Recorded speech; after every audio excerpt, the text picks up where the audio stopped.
Welcome back. పాత బస్తీ రియాసత్ నగర్ లో మాధవీలత బైఠాయించారు. పోలింగ్ బూత్ 40లో రిగ్గింగ్ జరుగుతోందని ఆరోపించారు. పోలింగ్ స్టేషన్ స్థానిక ఎంఐఎం కార్పొరేటర్ ఇంటికి సమీపంలో ఉందని, గేట్లు మూసివేసి లోపల మనుషులు ఏం చేస్తున్నారని ఆమె అనుమానం వ్యక్తం చేశారు. అభ్యర్థిగా తాను లోపలికి వెళ్లేందుకు అనుమతించడం లేదని ఆరోపించారు. తాను లోపల ఏం జరుగుతుందో తెలుసుకునే వరకు అక్కడి నుంచి కదలనని భీష్మించడంతో ఉద్రిక్తత నెలకొంది. रियासत नगर डिवीजन पोलिंग बूथ 40 ये यहाँ के कॉर्पोरेटर के पास है। ये बंद कर दिए, लोग अंदर हैं। हम आधे घंटे से रिक्वेस्ट कर रहे हैं, ये लोग पुलिस वाले अब खोलते तब खोलते, अब खोलते तब खोलते बोलकर नहीं खोल रहे। मैं कैंडिडेट हूँ, मैं लोगों को देखी, हमने फोटो भी निकाली, दीजिए वो, ये देखिए लोग अंदर है।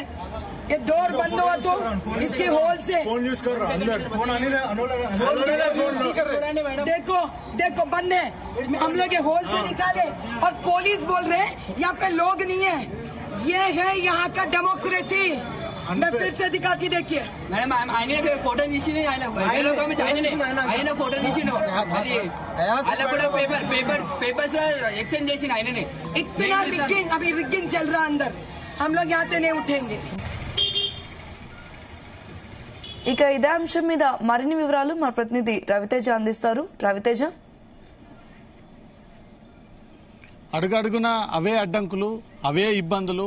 అందరూ ఊహించిన విధంగానే పాత బస్తీలో ప్రతి పోలింగ్ బూత్ లో ఇదే పరిస్థితి నెలకొంది.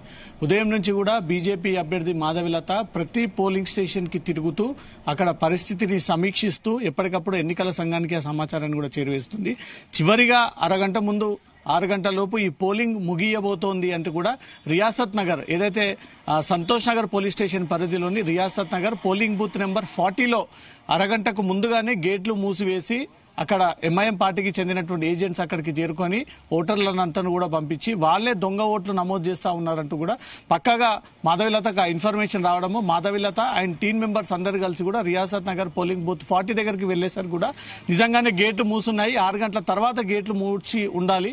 6 గంటల అరగంట ముందే గేటు మూసేసి దాంట్లో ఎంఐఎం నాయకులు ఫోన్లు పట్టుకొని లోపలికి వెళ్లి అక్కడ రిగ్గింగ్ చేస్తూ దొంగ ఓట్లు నమోదు చేస్తున్నటువంటి వీడియోలు వారి ఫోన్లో చిత్రీకరణ చేపడతా ఉన్నారంటూ కూడా తను స్వయంగా మీడియాతో మాట్లాడుతున్నటువంటి టైంలో తను క్యాప్చరింగ్ చేసినటువంటి ఆ వీడియోలన్నీ కూడా మీడియా ముందు ప్రవేశపెట్టడం జరిగింది. నిజంగానే ఏ పార్టీ నాయకులైనా సరే పోలింగ్ బూత్లు లోపలికి వెళ్లి మొబైల్ ఉపయోగించకూడదు. అక్కడ ఎంఐఎం పార్టీకి చెందినటువంటి వారు ఎక్కడికి వెళ్లి మొబైల్ చిత్రీకరణ చేపడుతూ ఆ దొంగ ఓట్లని కొడతా ఉన్నారు, దొంగ ఓట్లని నమోదు చేస్తా ఉన్నారు, అన్ని బోగస్ ఓట్లని క్రియేట్ చేస్తా ఉన్నారంటూ కూడా మాధవీలత అక్కడ ఎన్నికల కమిషన్ కి ఒక ఫిర్యాదు అందజేసింది. దాంతోపాటు మీడియాతో కూడా మాట్లాడింది. మీడియాతో మాట్లాడినటువంటి క్రమంలో దొంగ ఓట్లు ఎలా నమోదు చేస్తా ఉన్నారో తన చేతిలో మొబైల్ ఫోన్ ని పట్టుకొని అక్కడ స్థానిక కార్పొరేటర్ వారి అనుచరులందరూ కలిసి కూడా ఎంఐఎం ఏ రకంగా సాగిస్తా ఉంది, ఇక్కడ ఓటింగ్ సరళిని, ఓటింగ్ ప్రక్రియ అన్నట్టు కూడా తన చేతిలో మొబైల్ ని పట్టుకుని ఆ మొబైల్లో ఉన్నటువంటి వ్యక్తులందరినీ కూడా అక్కడ ఏ రకంగా జరుగుతుందంటూ కూడా తను ఒక స్టేట్మెంట్ ఇవ్వడం జరిగింది. అరగంట నుంచి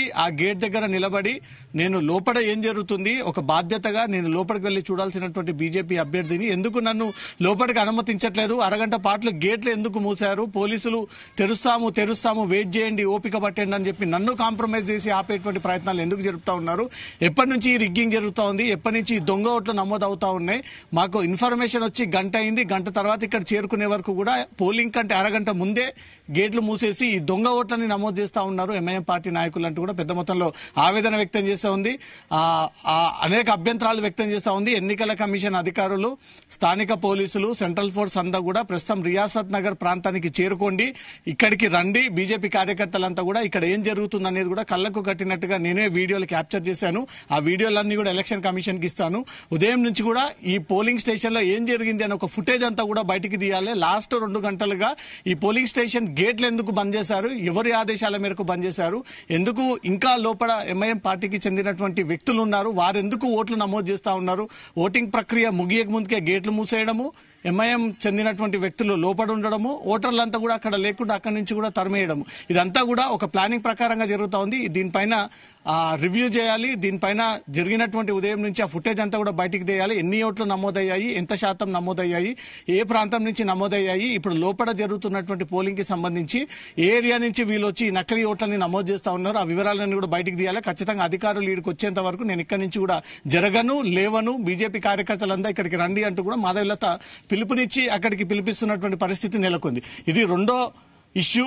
మొదట ఇష్యూ బీబీ బజార్ లో జరిగినటువంటి ఇష్యూ. అసదుద్దీన్ ఓవైసీ, మాధవీలత ఇద్దరు కూడా ఒకేసారి రావడము, ఒకేసారి ఎదురెదురు పడినటువంటి వెంటనే BJP murdabad, BJP down down, ఇక్కడి నుంచి వెళ్లిపోవాలి మాధవీలత అంటూ కూడా చేసినటువంటి నినాదాలు ఉద్రిక్త పరిస్థితుల్లో దారితీశాయి. మాధవీలత వైపు కూడా ఎంఐఎం కార్యకర్తలందరూ కూడా దూసుకొచ్చి తన పైన దాడి చేసేటువంటి సిచ్యువేషన్ అక్కడ నెలకొంది. ఆ ఇష్యూ ముగిసినటువంటి వెంటనే రియాసత్ నగర్ లో పెద్ద మొత్తంలో దొంగ ఓట్లు నమోదవుతా ఉన్నాయి, బోకస్ ఓట్లు నమోదవుతా ఉన్నాయి అంటూ కూడా తనకు వచ్చినటువంటి ఇన్ఫర్మేషన్ మేరకు అక్కడికి చేరుకొని ఆ ఏరియాని పర్యవేక్షిస్తుండగా నిజంగానే గేట్లు మూసివేసి మాధవీలత లోనికి వెళ్లి అక్కడ ఏదైతే దొంగ ఓట్లు నమోదు చేస్తా ఉన్నారో ఆ వీడియోలన్నీ కూడా తన ఫోన్ ద్వారా క్యాప్చర్ చేసింది. ఎన్నికల కమిషన్ కి ఆ వివరాలు అందజేసింది. స్థానిక పోలీసులు కూడా ఇన్ఫర్మేషన్ ఇచ్చింది. పోలీసులే దగ్గరుండి ఎంఐఎం నాయకుల్ని లోపలికి పంపించి ఈ ఓట్లని నమోదు చేస్తా ఉన్నారు, దొంగ ఓట్లను అంటూ కూడా మాధవీలత అభ్యంతరాలు వ్యక్తం చేస్తుంది, అనుమానాలు వ్యక్తం చేస్తుంది. నిజంగానే ఆ రకంగా జరిగిందా, జరగలేదా, తన ఆరోపణలో నిజమెంత? ఇప్పుడు ఎన్నికల కమిషన్ కి అయితే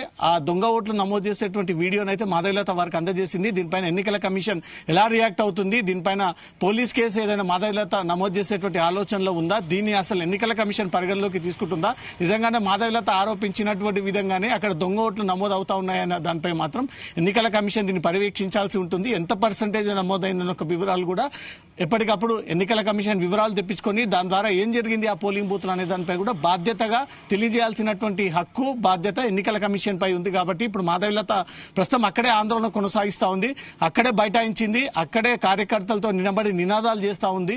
ఎందుకు గేట్లు మూశారు, లోపల ఉన్న వారెవరు, ఎందుకు లోపల ఉన్నారు, పోలింగ్ టైం ముగిసిన తర్వాత కూడా లోపల ఇప్పటివరకు ఏం చేస్తా ఉన్నారు, ఆ వీడియోలు వాళ్ళ ఫోన్లో ఎందుకు తీసుకున్నారు, వాళ్ళ మొబైల్ ఫోన్లు అన్ని కూడా లాక్కోవాలి, వారిపైన కేసులు నమోదు చేయాలి, దాంట్లో జరిగినటువంటి తతంగం ఫుటేజ్ అంతా కూడా బయటికి తీయాలి. ఎన్ని ఓట్లు నమోదయ్యాయి, ఎక్కడికెళ్లి నమోదయ్యాయి, ఎంత ఓటింగ్ శాతం జరిగింది, ఉదయం, మధ్యాహ్నం, సాయంత్రం ఈ విడతల వారుగా జరిగినటువంటి ఈ పోలింగ్ ప్రక్రియలో ఈ లాస్ట్ మూమెంట్ లో ఎన్ని ఓట్లు ఒక్కసారిగా పడ్డాయి, అవన్నీ కూడా ఆ పార్టీకే పడవచ్చు అనేది కూడా కొన్ని అనుమానాలు వ్యక్తం చేస్తుంది. కాబట్టి ఇప్పుడు మాధవీలత ఇష్యూని ఎన్నికల కమిషన్ ఎలా సాల్వ్ చేస్తుంది, అక్కడికి చేరుకుంటే తప్ప జరగను, అందరు ఇక్కడికి రావాలి, ఇక్కడ బైఠాయించాలి, ఇక్కడ ఇష్యూ చేయాలి అంటూ మాత్రం ఇప్పటికే పిలుపునిచ్చినట్టుగా సమాచారం అందుతోంది.